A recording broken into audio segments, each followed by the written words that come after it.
Kesimpulan dan refleksi Filosofi Pendidikan Ki Hajar Dewantara. Saya, Nilo Sudewi SPD MPD, calon guru penggerak dari SMA Negeri 2 Amblapura, Karangasem, Bali.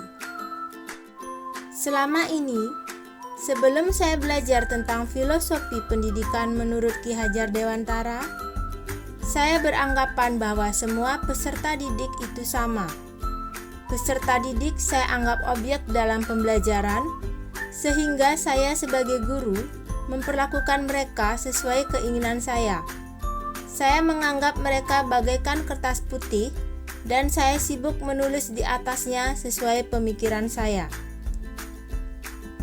Saya sangat kecewa jika ada peserta didik yang tidak mengerjakan tugas. Selama proses pembelajaran, peserta didik mengikuti gaya mengajar yang saya terapkan. Saya tidak memperhatikan suasana hati peserta didik dan kesiapan mereka menerima pembelajaran.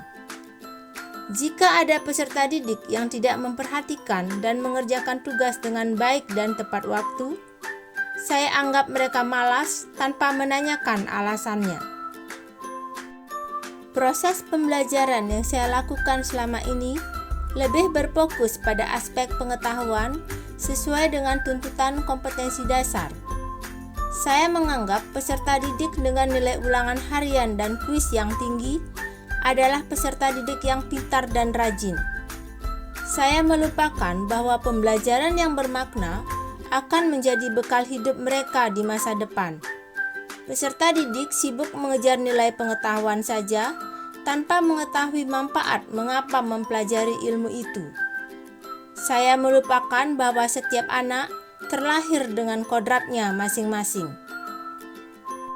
Apa yang berubah setelah saya mempelajari filosofi pendidikan Ki Hajar Dewantara? Yang pertama, konsep pembelajaran saya berubah. Saya menyadari bahwa peserta didik bukanlah objek dalam proses pembelajaran di kelas, namun merekalah subjek pembelajaran. Merekalah yang mengendalikan proses pembelajaran.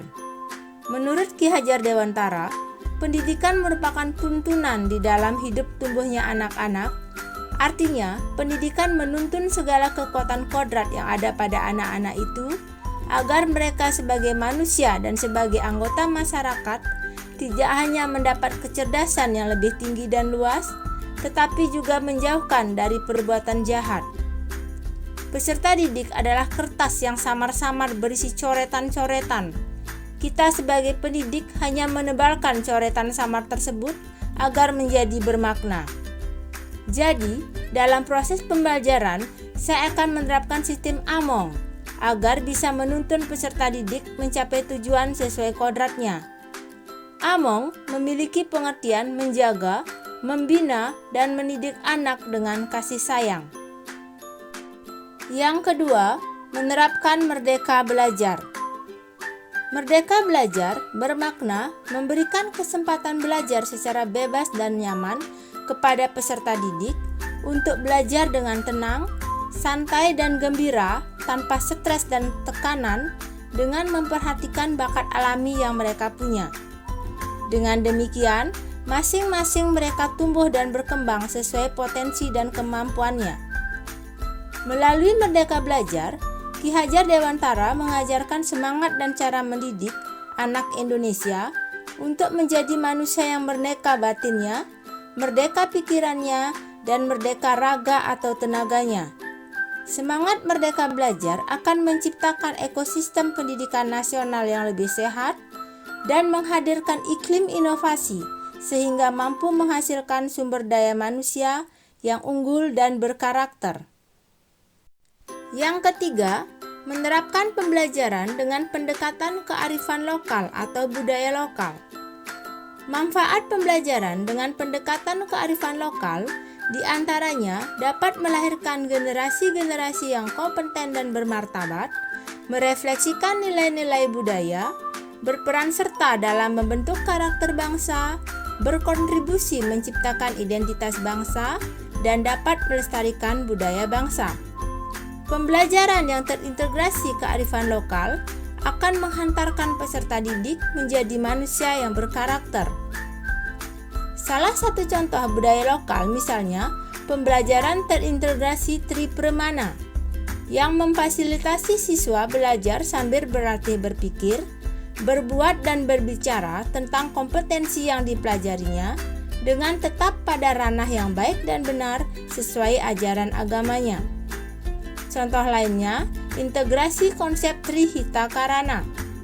Dalam setiap pembelajaran, menjadikan siswa memahami dirinya sebagai makhluk ciptaan Tuhan yang beriman dan bertakwa, makhluk sosial antar sesama manusia yang saling membutuhkan, dan memahami pentingnya selalu mencintai dan menjaga lingkungan alamnya. Yang keempat, pendidikan karakter. Pendidikan karakter berhubungan erat dengan psikis individu anak. Dengan pendidikan karakter, dapat diajarkan pandangan tentang nilai-nilai kehidupan. Contohnya, kejujuran, kepedulian, dan tanggung jawab. Pendidikan karakter sangat relevan dengan trilogi pendidikan Ki Hajar Dewantara, yaitu Ingarso Sung Tulodo, di depan memberikan teladan. Artinya, guru merupakan panutan bagi peserta didik. Ing Madya Mangun Karso, di tengah membangun keinginan. Guru mendampingi peserta didik menciptakan ruang impian yang mereka inginkan.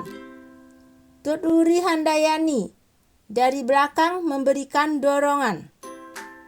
Apa yang harus saya lakukan untuk mewujudkan filosofi pendidikan Ki Hajar Dewantara? Yang pertama, mengubah pola pikir saya sebagai pendidik yang selama ini menganggap peserta didik objek dalam pembelajaran. Saya akan menerapkan sistem Among berdasarkan pada asah, asih, dan asuh. Saya akan menuntun peserta didik dalam mengembangkan cipta, rasa, dan karya mereka secara seimbang. Yang kedua, memilih model pembelajaran yang tepat agar peserta didik nyaman selama proses pembelajaran. Sebagai pendidik, kita perlu mengetahui kondisi awal peserta didik untuk mengukur aspek psikologis dan kondisi emosional mereka. Salah satu model pembelajaran yang dapat diterapkan yaitu model pembelajaran project-based learning. Yang ketiga, melakukan pembelajaran dengan pendekatan kearifan lokal.